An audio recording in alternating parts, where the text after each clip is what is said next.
자, 오늘부터 몇 차례 걸쳐서 이 종말론적 거룩한 전쟁 신학의 세계에 대해서 좀 말씀을 드리고자 합니다.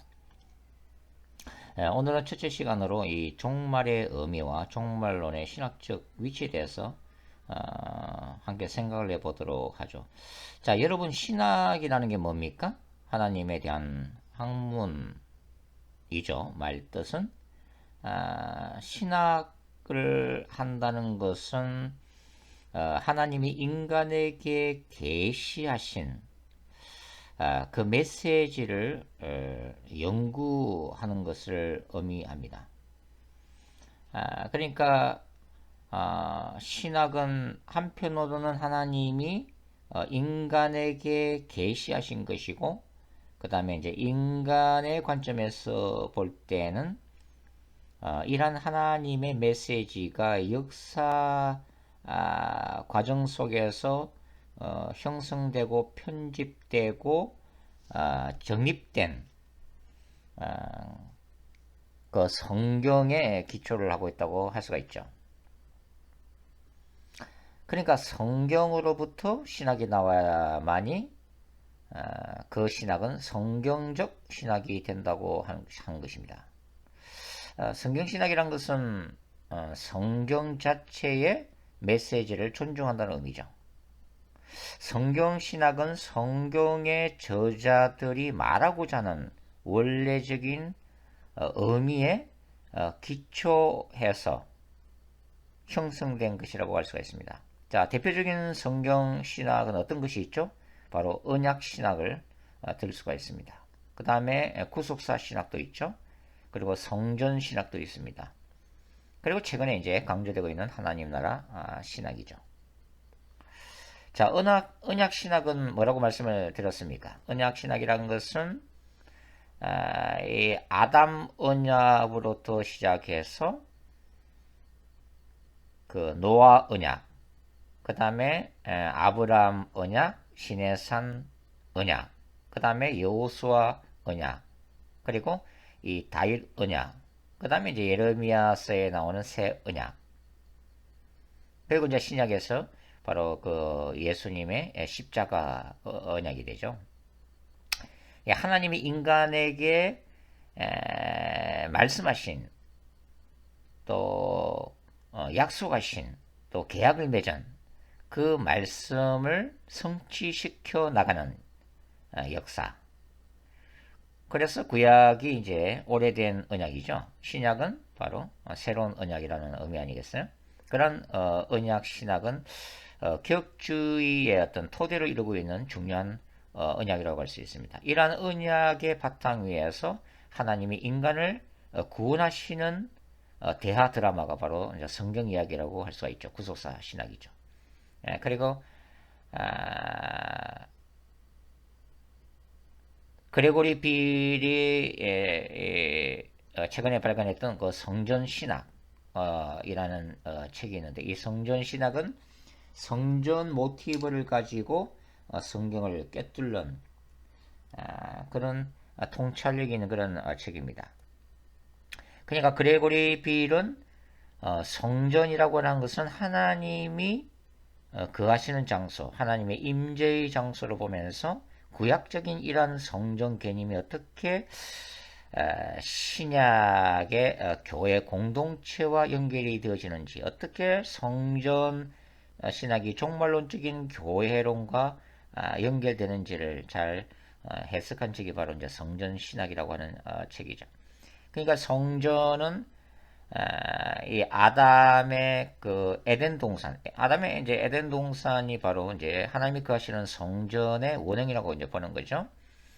그리고 이런 아브람과 이삭과 야곱의 어떤 개인적인 어떤 제단 시대를 지나서 모세 시대 때에 바로 성막이 이제 구체적으로 형성이 되어지고, 바로 이런 성막의 기본적인 정신과 구조가 바로 솔로몬이 세운 예루살렘 성전화 되는 거죠.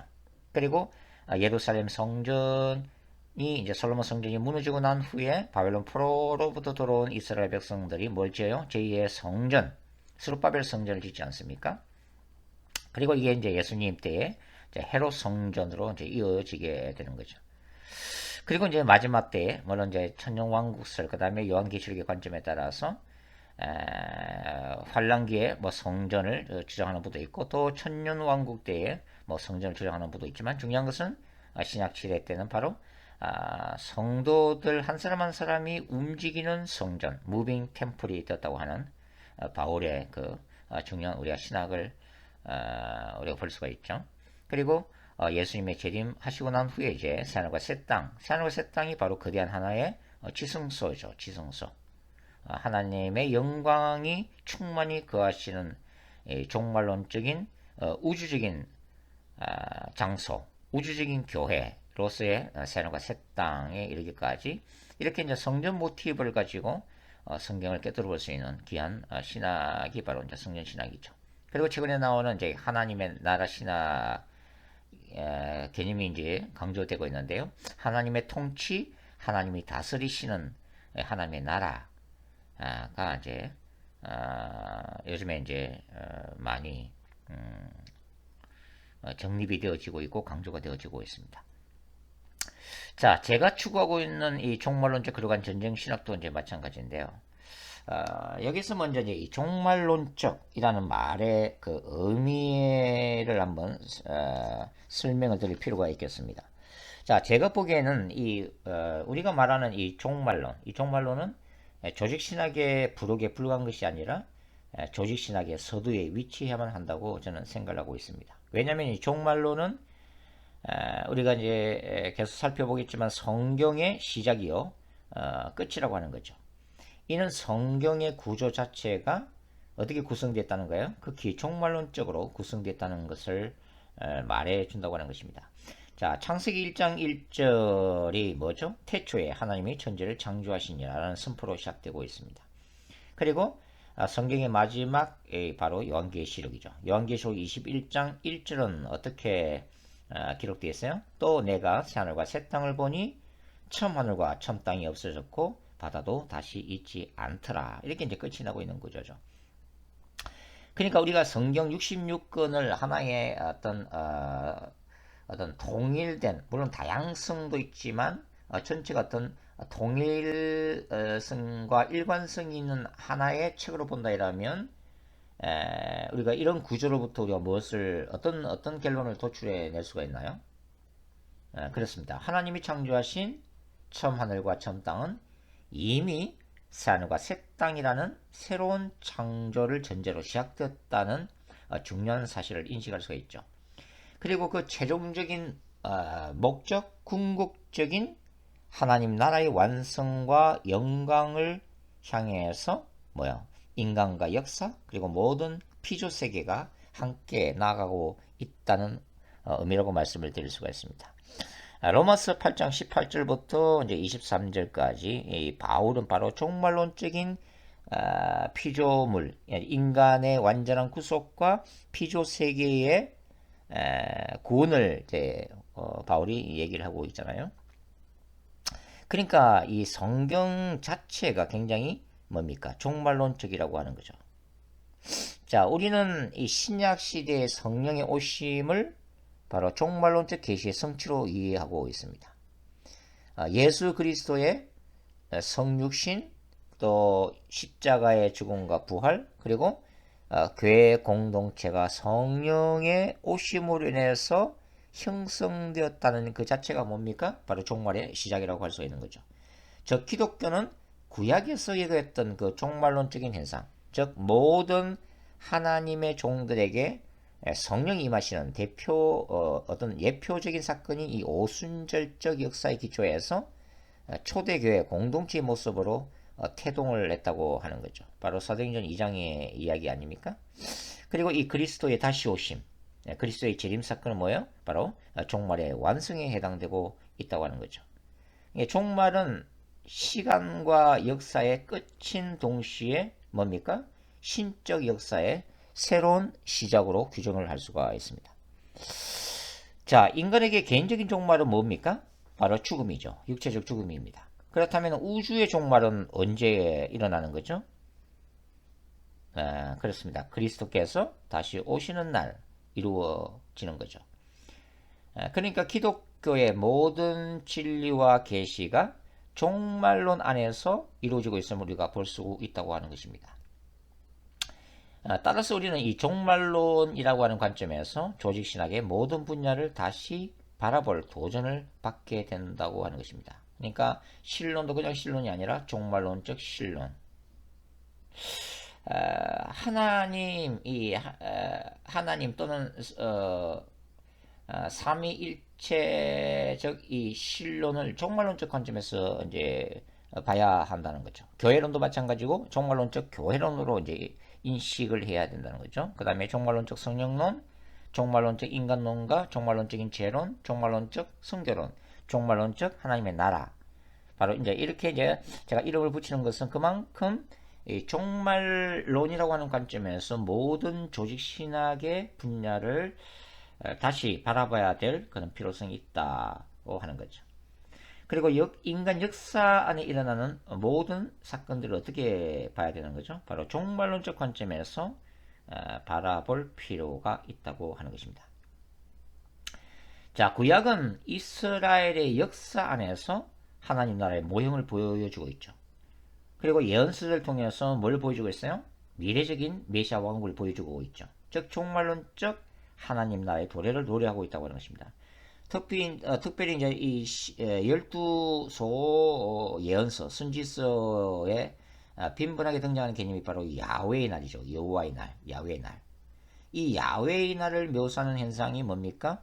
해가 변하여 어두워지고 달이 변하여 피가 된다고 하는 거죠. 바로 이러한 현상이 뭡니까? 종말론적 개념으로 신약에서 말하는 예수 그리스도의 재림의 날인 것이죠. 마태복음 24장 29절, 베드로서 3장 10절, 계시록 16장 12절부터 17절 등에 나타나 있습니다. 그리고 신구약 중간기에 형성된 유대의 묵시문학은 바로 이제 신약의 종말론의 기초를 이루고 있다고 우리가 볼 수가 있는 거죠. 자, 신약의 복음서는 그렇다면은 뭘 말하고 있는 거예요? 예수께서 이 땅에 가지고 오신 종말론적인 하나님의 나라에 대해서 말하고 있는 거죠. 저는 바울 신학의 핵심을 임박한 종말론으로 보고 있습니다. 바울은 로마서 1장, 2장, 3장을 통해서 뭘 얘기하고 있을까요? 1세기 그 당시 그 유대인과 이방인으로 표현되어 있던 이 로마 세계 안에 있는 인류, 모든 인간이 죄 때문에 하나님의 종말론적인 심판 앞에 서 있는 어떤 존재다?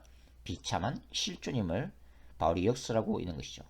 그래서 이제 로마서 4장부터는 이 비참한 운명에서 벗어날 수 있는 구원의 길을 바로 바울은 칭의 복음으로 설명하고 있는데 4장부터 전개를 하고 있는 거죠. 그리고 바울 서신들 속에서 바울이 이제 얘기하고 있는 어떤 행함에 대한 교훈들, 성화를 위한 도덕적이고 윤리적인 가르침들을 우리가 또 어떻게 이제 어떤 관점에서 바라봐야 된다는 거죠. 하나님의 의로우신 심판대 앞에 서야 될 그날을 신자들이 의식해야만 한다고 하는 거죠. 그래서 바울은 그런 관점에서 종말론적인 관점에서 바로 이 도덕과 윤리적인 이런 성화를 건면하고 있다고 하는 것입니다. 자, 사도 요한은 어때요? 사도 요한은 이 밤모섬의 환상과 계시를 통해서 편지의 수신자들은 1세기 로마 시대의 교회 공동체에게 뭘 얘기하고 있는 거예요? 어떤 메시지를 전하고 있는 거죠? 당시의 시대적 상황 속에서 그들이 처해 있는 상황에 적합한 그리스도의 메시지를 전하면서도 동시에 뭘 전하고 있는 거죠? 바로 세상의 끝날에 대해서 묵시적이고 예언적인 메시지를 전하고 있다고 우리가 볼 수가 있는 거죠.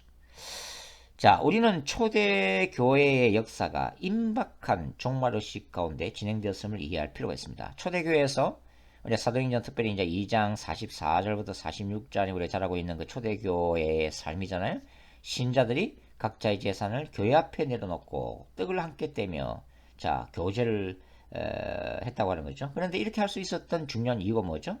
바로 성령의 강력한 역사 안에서의 감동도 있을 뿐만 아니라 바로 임박한 종말 의식 때문에 이런 상황이 가능했다고 하는 거죠. 그러니까 초대교회 신자들은 예수 그리스도께서 그분의 나라를 완성하시기 위해서 곧 재림하실 것으로, 자신의 시대에 바로 재림하실 것으로 기대했기 때문입니다. 자, 계시록 1장 1절에 우리가 보시면 뭐라고 기록되어 있어요? 요한계시록의 예언이 반드시 속히 이루어질 일들이라고 기록이 되어 있죠. 이건 지연된 종말론적 의미도 포함하고 있지만 이 말씀은 어떤 의미로 우리가 해석을 하죠? 매 시대마다 모든 신자들이 자신의 시대에 예수께서 곧 재림하실 것이라는 그 임박한 종말론적 신앙을 가지고 끼어 있을 것을 근면하는 말씀인 것입니다. 자, 어떤 이들은 이러한 그 임박한 종말론이나 종말 의식에 대해서 부정적으로 말씀하거나 또 오해를 하기도 합니다. 그러나 이 성경적인 종말 의식은 결코 현실 도피적인 그런 것을 얘기하는 게 아닙니다. 역사를 부인하는 것도 아니죠.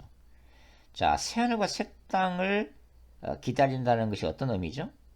이 세상이 빨리 망하기를 기대한다거나 또 이 세상을 떠나서 주님의 재림을 준비하면서 도피주의적 삶을 의미하는 것이 결코 아니라고 하는 것입니다.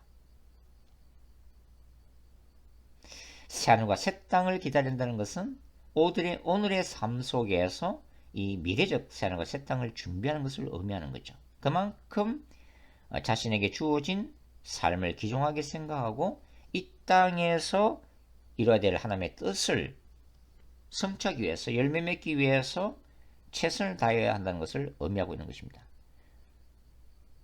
그러니까 종말론 이 신학은 세상의 끝만을 이야기하는 것이 결코 아니라고 하는 것입니다. 만일 새하늘과 새 땅만이 중요하다면 처음 하늘과 처음 땅이 존재해야 될 이유가 없는 것이죠. 여러분, 천국만이 중요하다면 힘든 오늘을 살아가는 나의 삶이 왜 중요하고 오늘의 역사가 왜 중요하겠습니까? 그러니까 단절이 아니라 연결이라고 하는 것입니다. 바로 어제, 오늘, 그리고 내일을 연결하는 신학이 바로 종말론 신학이라고 하는 거죠. 자, 우리는 종말을 향해 가고 있습니다. 동시에 종말은 우리에게로 다가오고 있는 거죠. 이것은 두 가지 진리를 담고 있는데요. 우리가 종말을 향해 가고 있다는 것은 뭘 얘기하는 거예요? 우리가 종말을 준비하는 것을 말하는 거죠. 이 땅에 이미 임한 하나님의 나라를 기억하면서 이 땅에 하나님의 나라를 세우고 확장하기 위해서 최선을 다한다고 하는 거죠. 그러나 이 땅에서 완전한 나라를 기대하지는 않습니다. 즉 인본적인 유토피아가 아니라고 하는 거죠.